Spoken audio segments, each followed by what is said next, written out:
Hola, ¿qué tal amigas y amigos de Más de Cristo que siguen a esta página?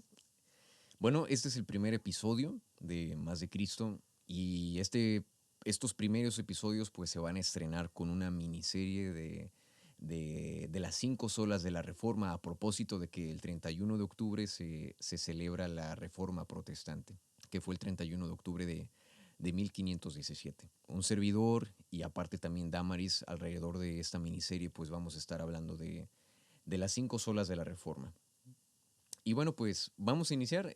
Aclaro que esta serie no es una serie que sea exhaustivamente histórica, ¿no? Simplemente es hablar de cómo estas 5 solas pues nos hacen reflexionar en nuestra vida diaria como cristianos y también en el ministerio. Y lo que quiero comentarles es pues algo que va a ser importante para dar ciertas reflexiones, que es algunas cositas de la Reforma. Bueno, ya saben, la Reforma se celebró el 31 de octubre de 1517. Pues quien la representa de una mejor manera es Lutero, Martín Lutero, que él era un monje que estudiaba mucho las escrituras, las enseñaba en una universidad y él tuvo un encuentro con Dios. Él, hay que recordar, él se sentía vacío, él se sentía que le debía algo a Dios. Él quería mostrar su arrepentimiento, su conversión al Señor a través de obras. Hay documentales incluso en donde ahí lo tratan de figurar como un hombre golpeándose la espalda con cadenas y haciendo muchas obras de penitencia, como esas, por ejemplo. Y a pesar de que era irreprensible como monje, aún así él se sentía vacío, él sentía que Dios no lo perdonaba, que él no podía estar cerca de Dios. Y eso me parece muy interesante porque a veces muchos de nosotros tratamos de hacer obras para ganarnos a Dios, pero deberíamos darnos cuenta que por nuestras obras, aunque le demos de comer a todo mundo y acabemos con el hambre mundial y acabemos con las enfermedades, aún así seríamos indignos de estar delante de Dios. Aunado a eso, aunado a eso, fíjense, la iglesia en ese tiempo estaba totalmente alejada de lo que era el Evangelio. Para aclararles, había un papa llamado Papa X, que él estaba construyendo una catedral muy importante, si no me equivoco se llamaba la Catedral de San Pedro. Entonces, él tuvo que hacer una junta ejecutiva, digámoslo así, y estaban sus mejores marqueteros, sus expertos en mercadotecnia, en mercado, en que le iban a decir cómo hacerle para juntar más dinero para construir esa catedral. Y uno, digamos, el más experto en comunicación, llamado Juan Tetzel, le dijo, ¿sabe qué, papá? Vamos a hacer lo siguiente. Le propongo que inventemos algo llamado indulgencias y estas van a ser un documento que la gente va a comprar para salvar sus propias almas y aparte salvar las almas de sus familiares que ya murieron, que están en el purgatorio. Al Papa le pareció excelente esa idea. Entonces el Papa dijo, pues vamos a darle, me parece muy bien. Y ahí iba Juan Tetzel por toda Alemania, porque, bueno, cabe destacar que la reforma fue en Alemania principalmente, también se dio en otros países, pero eso fue en Alemania. Y andaba por toda Alemania predicando de las indulgencias, que si tú compras la indulgencia, tan pronto como caiga tu monedita en mi puerquito con el que vas a depositar, tan pronto como caiga, la gente que está en el purgatorio, tus familiares, tu abuelito, tu tío, tu papá, tus vecinos, tu perro que se murió la vez pasada, va a pasar del purgatorio al cielo y tú vas a también a ganarte el cielo, ¿no? En ese tiempo, la gente no leía la Biblia. Y no porque no quisiera, sino porque eran analfabetas y aparte acceder a la Biblia era bien difícil por dos cosas. Una, porque la Biblia estaba escrita en latín. Un alemán leer latín pues no se puede, más si pues no sabes leer. Entonces, esa era una. La otra, porque antes las Biblias eran escritas a mano, o sea, literalmente, a mano, así a manopla. Si tú crees que en la primaria hacer planas era muy difícil, bueno, imagínate escribir la Biblia a mano, o sea, era una tarea súper, súper fuerte. Y aparte, al ser escritas a mano, pues no eran muchas y aparte eran muy costosas. Si has pensado en que es bien difícil comprarse hoy una casa o un carro, bueno, en ese tiempo comprarse una Biblia era como el salario anual de todo un jornal, o sea, era muchísimo dinero. Todo lo que ganaras hoy en un año era para comprarte una Biblia y a lo mejor de segunda mano, una Biblia no tan bonita. Entonces, hoy, por ejemplo, tenemos acceso a la Biblia, hasta hay aplicaciones gratuitas de la Biblia y en ese tiempo costaban demasiado. Entonces, hay que valorar todo lo que ha permitido el Señor que pase para que la Biblia pueda ser cada vez más accesible a nosotros. Hay que valorar el esfuerzo que hacen misioneros, expertos en griego, expertos en idiomas para traducir la Biblia en otros idiomas, en dialectos, para que otras personas puedan conocer de Dios. Y tú no lees la Biblia, pues como, ¿verdad? Es importante valorar eso que Dios hace para que podamos conocer más a su Hijo Jesucristo a través de las Escrituras. Entonces así estaba la gente, no podían leer la Biblia, no tenían acceso a ella, así que no sabían nada que ver con religión más que lo que dijera la iglesia en ese tiempo. Y lo que decía la iglesia y lo que dictaba la iglesia, vamos a llamarle así, tradición o tradiciones. Las tradiciones era todo lo que decía la iglesia, que la gente lo tomaba como cosas que venían de la autoridad de Dios. Entonces, si la iglesia decía, Dios dice que tienes que aventarte un pozo, se aventaban un pozo porque ellos confiaban en lo que decía la tradición de la iglesia, por decirlo de esta manera. Entonces, la tradición de la iglesia pues era eso, era que tú tenías que pagar por las indulgencias. Ellos, la gente normal como nosotros en ese tiempo, pues eh, no sabíamos que las indulgencias eran una estrategia de marketing para juntar mucho dinero y que así el Papa pudiera construir su catedral. No sabíamos.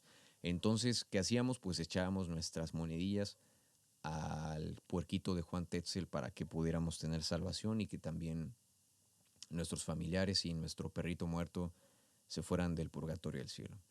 De esa forma estaban engañando a la gente. De esa forma la iglesia estaba engañando fuertemente a las personas.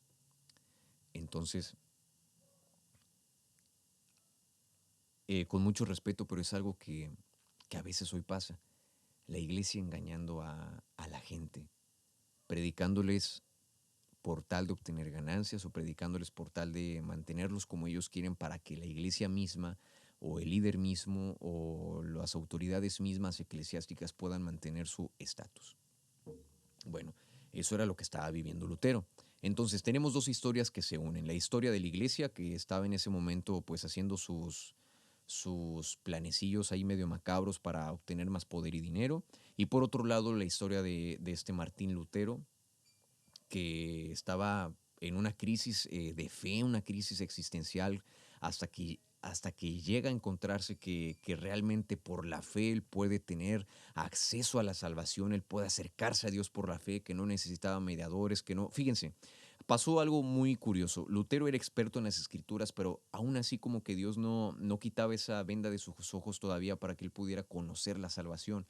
Hasta que en una noche él está estudiando Romanos precisamente y se encuentra con ese pasaje de Romanos que dice, mas el justo por la fe vivirá. Y cuando Martín Lutero se encuentra con eso de que el justo por la fe vivirá, su vida cambia totalmente y se da cuenta que él no tenía que hacer cosas para ganarse el cielo, que por sus obras él no era salvo, que por más penitencias y obras de penitencias que él hiciera jamás iba a ganarse la salvación más que solamente por la fe. Entonces la vida de Lutero es transformada por el Señor de una forma radical. Pero la historia de Lutero choca de repente con la historia de la iglesia cuando Lutero se da cuenta que la iglesia y la organización o toda la iglesia en general en la que él está haciendo las cosas mal.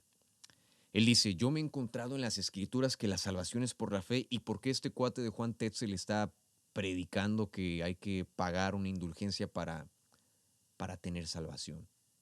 ¿Cómo está el asunto? Le haría así como el puerquito de Toy Story. Algo anda mal. Entonces, Lutero, pues él era un hombre duro, un hombre rígido, un hombre aventado, un hombre de valor, que empezó a levantar la voz y a hacer varias cosas, predicar para decir, oigan, a ver, vamos a detenernos un poco. Esto que está pasando no está para nada bien. Y es así que el 31 de octubre de 1517, Lutero llega a la catedral de Wittenberg, si no me equivoco, toca la puerta de esa catedral y dice, dulce o reforma. Entonces, Lutero lo que hace es que clava las 95 tesis, las famosas 95 tesis que les invito a que las lean, están muy interesantes, en donde principalmente él contradice las enseñanzas del Papa, contradice la figura del Papa y contradice las tradiciones de la Iglesia. Acuérdate, las tradiciones son las cosas que la Iglesia enseñaba, que muchas veces ni siquiera eran bíblicas, pero la gente las tenía que creer. Entonces Lutero empieza, bueno, ¿se acuerdan que les había dicho que todo era en manuscrito? Bueno, también había otro cuate llamado, ya se me olvidó, pero es el que inventó la imprenta. Ya me acordé, Johannes Gutenberg. Él inventó la imprenta, por decirlo de esa forma, y la imprenta, pues bueno, es lo que hoy conocemos como imprimir, ¿no? Obviamente no tenía una impresora HP como hoy, no, era un sistema, pues obviamente muy rudimentario, pero con eso, comparado a estar escribiendo con la manita, pues te ahorraba mucho tiempo de trabajo. Entonces, pues gracias a la imprenta, Lutero aprovechó que en ese tiempo se estaba innovando la imprenta y todo ese rollo, y hasta mandó a imprimir sus 95 tesis. Y pues como en ese tiempo no existía Facebook, Lutero, y en lugar de hacer un en vivo y compartirlo a todas partes, en todos los grupos habidos y por haber, Lutero imprime, gracias al invento de Johannes Gutenberg, las 95 tesis, y logra distribuir esas 95 tesis y aparte de otros escritos que él hizo a mucha gente. Y la gente lo empezó a leer y como que pues se les abrieron los ojos o decían también, fíjate, yo también estaba pensando en eso, creí que era el único. Y pasaba que muchos que concordaban con él, que no decían nada en ese tiempo por temor a la iglesia y el poder de la iglesia, dijeron, oye, pues si somos bastante los que pensamos así. Y empezó el movimiento que hoy llamamos la Reforma Protestante, que después, ya hace como 100 o más de 100 años, la gente muy estudiosa empezó a sintetizarla en 5 puntos, la reforma. La reforma, en pocas palabras, las enseñanzas que nos da es eso. 5 puntos o 5 oraciones. Sola escritura, sola fe, sola gracia, solo Cristo y solo a Dios la gloria. Ese es el trasfondo de más o menos de la reforma, a grandes rasgos, ¿no? Ese es el trasfondo de la reforma. La necesidad de que debemos nosotros basarnos en la escritura porque es la palabra de Dios y porque la escritura nos muestra quién es Jesús y que la autoridad de la Biblia es mucho más grande que la autoridad de lo que diga la iglesia y que todo lo que diga la persona que está predicando, lo que ves en Facebook o lo que ves en cualquier otra parte o lo que escuchas en este podcast, si no va acorde a la escritura, no es palabra de Dios y no tiene autoridad. Número 2, solo fe o sola fe, solo por la fe, que solamente por la fe en Jesús tú puedes acercarte a la salvación y no tienes que hacer obras de caridad, obras para ganarte a Dios. No puedes impresionar a Dios con nada de eso, la verdad. Dice la Biblia en el Salmo 51 que lo que impresiona a Dios es un corazón contrito y humillado. Podríamos traducirlo ahora por la fe. Cuando tú pones tu fe en el Señor, Dios te salva.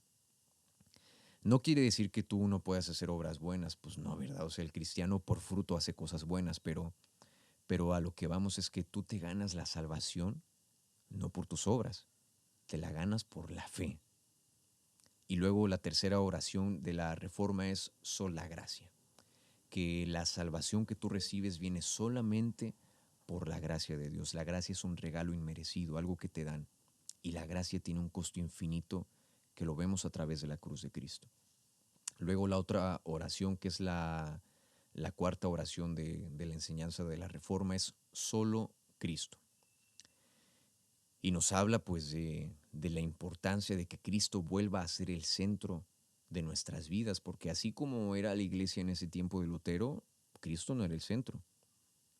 Usaban a Cristo como figura para sobornar a la gente.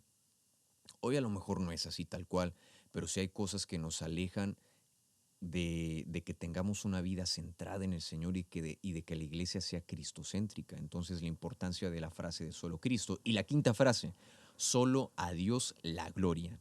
Que todo lo que Dios hace en nuestra salvación y cómo hemos obtenido la salvación y lo que Dios hace en nuestras vidas es para darle la gloria y la honra solamente a Dios, porque solo Él se la merece.